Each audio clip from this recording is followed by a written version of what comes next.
Hello sir, నమస్తే. ఎలా ఉన్నారు? నా పేరు మూలాలి. క్యాపిటల్ అమరావతికి దగ్గరగా CRD approval plots spot registration సౌకర్యంతో అందరికీ అందుబాటులో ఇన్నర్ రింగ్ రోడ్డుకి దగ్గరగా అమ్మకానికి రెడీగా ఉన్నవి. Site location Tadikonda, Badepuram. Spot registration మరియు రెసిడెన్షియల్గా, కమర్షియల్గా కూడా పనికొస్తుంది. గజం కేవలం 18,000 రూపాయలు మాత్రమే. ప్లాట్ సైజులు 200 గజాల నుంచి స్టార్ట్ అవుతాయి. ఇన్నర్ రింగ్ రోడ్డు కేవలం 100 మీటర్ల దూరమే. క్యాపిటల్ అమరావతి ఇన్నర్ రింగ్ రోడ్డుకి దగ్గరగా. పూర్తి వివరాలకు సంప్రదించండి 7396667776. Thank you sir. Grand welcome.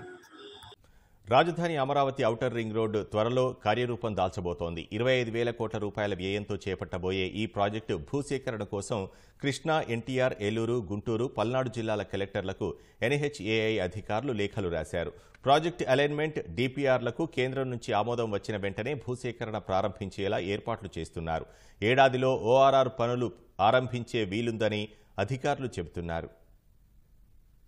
రాజధాని అమరావతి ఔటర్ రింగ్ రోడ్డు నిర్మాణానికి వేగంగా అడుగులు పడుతున్నాయి. తుది అలైన్మెంట్ ఖరారు, డిపిఆర్ తయారీ, భూసేకరణపై జాతీయ రహదారుల ప్రాధికార సంస్థ ఎన్హెచ్ఏఐ దృష్టి పెట్టింది. 2018లోనే దీని అలైన్మెంట్ ఖరారు చేయగా 2019లో అధికారంలోకి వచ్చిన వైసీపీ రాజధానిపై అక్కసుతో ఓఆర్ఆర్ను పక్కన పెట్టింది. చంద్రబాబు మళ్లీ సీఎంగా బాధ్యతలు చేపట్టిన తర్వాత కేంద్రం నుంచి ఈ ప్రాజెక్టుకు ప్రాథమిక ఆమోదం లభించేలా చేశారు. ఓఆర్ఆర్కు సంబంధించి కార్యాచరణ చేపట్టాలని ఎన్హెచ్ఏఐ అధికారుల నుంచి ఆదేశాలు వచ్చాయి. 189 కిలోమీటర్లు ఉండే ఓఆర్ఆర్కు గతంలో ఆర్వో అసోసియేట్స్ అనే సలహా సంస్థ అలైన్మెంట్ రూపకల్పన, డిపిఆర్ పనులు చేసింది. 2019 నుంచి పనులు సాగకపోవడంతో ఆర్వీ సంస్థ ప్రాజెక్టు నుంచి వైదొలుగుతామని గతంలోనే ఎన్హెచ్ఏఐని కోరింది. దీనిపై ఇంతకాలం నిర్ణయం తీసుకోలేదు. తాజాగా ఓఆర్ఆర్ నిర్మాణానికి కేంద్రం సమ్మతించడంతో ఆర్వీ సంస్థను కొనసాగించేలా అనుమతివ్వాలని ఎన్హెచ్ఏఐ అధికారులు ఢిల్లీకి ప్రతిపాదన పంపారు. తాజాగా అందుకు అనుమతి లభించింది.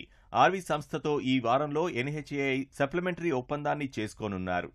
ఓఆర్ఆర్ నిర్మాణానికి 2018 నాటి అంచనా ప్రకారం 17,761 కోట్ల రూపాయలు, 3,404 హెక్టార్ల భూసేకరణకు 4,198 కోట్ల రూపాయలు అవుతుందని అంచనా వేశారు. తాజాగా ఈ ప్రాజెక్టు నిర్మాణ వ్యయం 20,000 కోట్ల రూపాయలకు పెరిగింది. భూసేకరణకు సుమారు 5,000 కోట్లు కలిపి ఓఆర్ఆర్ నిర్మాణానికి 25,000 కోట్ల వరకు ఖర్చవుతుందని అంచనా వేస్తున్నారు. అప్పట్లో భూసేకరణ భారాన్ని రాష్ట్రమే భరించాలని కేంద్రం షరతు పెట్టగా ఇప్పుడు భూసేకరణ సహా మొత్తం వెచ్చించేందుకు కేంద్రం సమ్మతించింది. భూసేకరణ కోసం ఆయా జిల్లాల్లో అధికారుల్ని నామినేట్ చేయాలని కోరుతూ ఇటీవల కృష్ణా, ఎన్టీఆర్, ఏలూరు, గుంటూరు, పల్నాడు జిల్లాల కలెక్టర్లకు ఎన్హెచ్ఏఐ అధికారులు లేఖలు రాశారు. అలైన్మెంట్, డిపిఆర్లకు కేంద్రం నుంచి ఆమోదం వచ్చిన వెంటనే భూసేకరణ ప్రారంభించనున్నారు. ఎన్హెచ్ఏఐ నిబంధనల ప్రకారం 80 నుంచి 90% భూసేకరణ జరిగితే టెండర్లు పూర్తి చేసి గుత్తేదారులకు పనులు అప్పగిస్తారు. ఎంత త్వరగా భూసేకరణ పూర్తయితే అంత వేగంగా పనులు ప్రారంభించే వీలుంటుందని అధికారులు చెబుతున్నారు.